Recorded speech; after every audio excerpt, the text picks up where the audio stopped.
Halo, assalamualaikum warahmatullahi wabarakatuh. Selamat pagi. Di sini saya akan menyampaikan materi persamaan eksponen.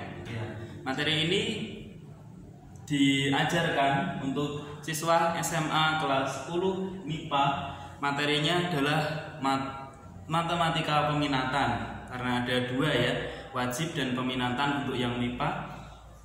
Persamaan eksponen pada materi matematika peminatan kelas 10, pengertiannya adalah bahwa persamaan eksponen itu persamaan yang mengandung eksponen ya, mengandung bentuk eksponen. Eksponen itu berarti ada pangkatnya dengan bilangan pokok atau eksponennya memuat peubah.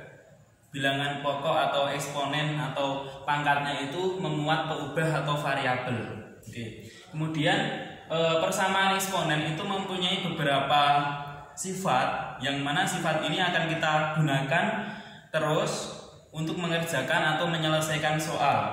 Ya, jadi soalnya nanti menggunakan sifat yang mana, maka kita harus tahu sifat-sifatnya seperti apa. Oke, langsung saja untuk sifat daripada eksponen. Yang pertama, jika bentuknya a pangkat fx sama dengan 1 dengan a lebih dari 0 dan a tidak sama dengan 1. Ini syaratnya ya,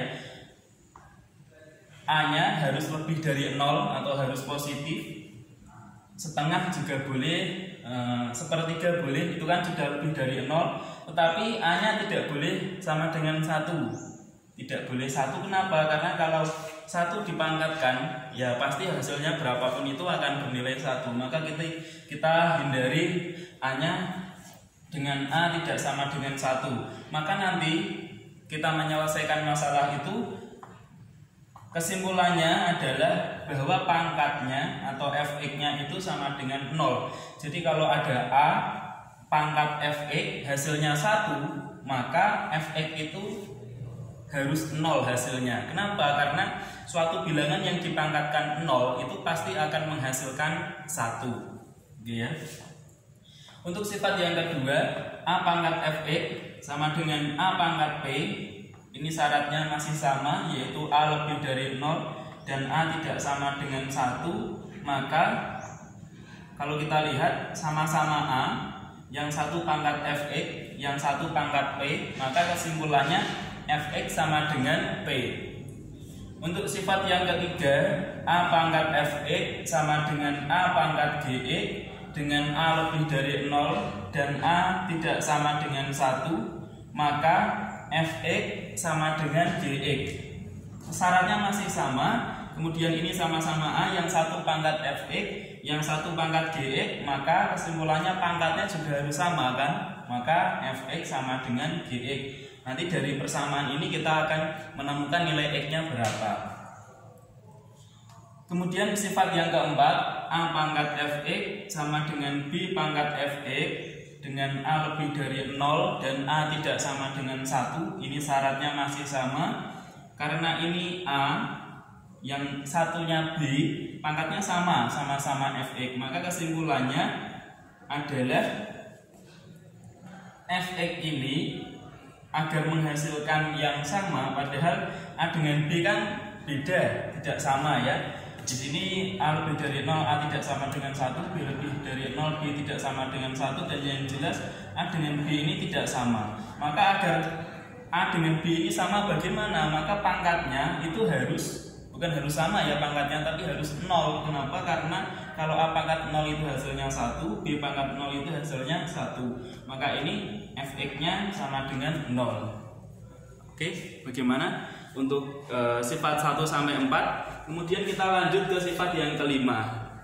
Sifat yang kelima adalah apabila ada dalam kurung hx pangkat fx sama dengan dalam kurung hx pangkat gx, maka ini ada beberapa kemungkinan. Kemungkinan pertama itu adalah, karena ini sama-sama hx ya, cuma pangkatnya yang satu fx, yang satunya gx. Kemungkinan pertama adalah fx dengan gx ini akan sama. Karena ini hx, maka kemungkinan pertama fx dan gx-nya ini sama. Kemungkinan A.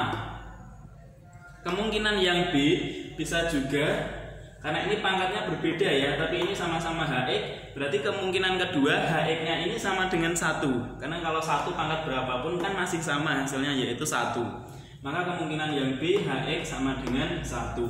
Kemungkinan yang C adalah bisa juga karena ini pangkatnya berbeda, ini sama-sama HX, bisa juga HX-nya 0. Jadi kalau 0 dipangkatkan sesuatu berapapun kan pasti 0 ya kan, asal syaratnya tidak boleh negatif pangkatnya itu. Fx dan Gx ini harus positif, tidak boleh negatif. Ini kemungkinan yang ketiga atau ke C. Kemungkinan yang ke D adalah Hx yang depan dan belakang atau kiri dan kanan sama, pangkatnya yang berbeda, satu Fx, satu Gx, maka bisa juga selain Hx-nya 1, min 1 juga bisa. Jadi min 1, tapi syaratnya adalah Fx dan Gx ini kedua-duanya harus ganjil ya. Karena kalau ganjil kan negatif 1 pangkat ganjil kan dia hasilnya min 1 juga. Atau kedua-duanya Fx dan Gx ini harus genap. Nanti kalau Fx dan Gx-nya genap, berarti kan 1 pangkat berapapun tetap hasilnya 1. Yang belakang juga 1 pangkat berapapun hasilnya 1 meskipun pangkatnya berbeda, tapi keduanya harus ganjil semua atau genap semua. Oke, itu penjelasan dari sifat yang kelima. Untuk sifat yang keenam adalah ini mirip bentuk persamaan kuadrat ya. Jadi A kapital ini sebagai koefisien. Nah, variabelnya adalah bentuk eksponen, yaitu A pangkat Fx kuadrat ditambah B. Ini variabelnya bentuk eksponen juga. B ini koefisien.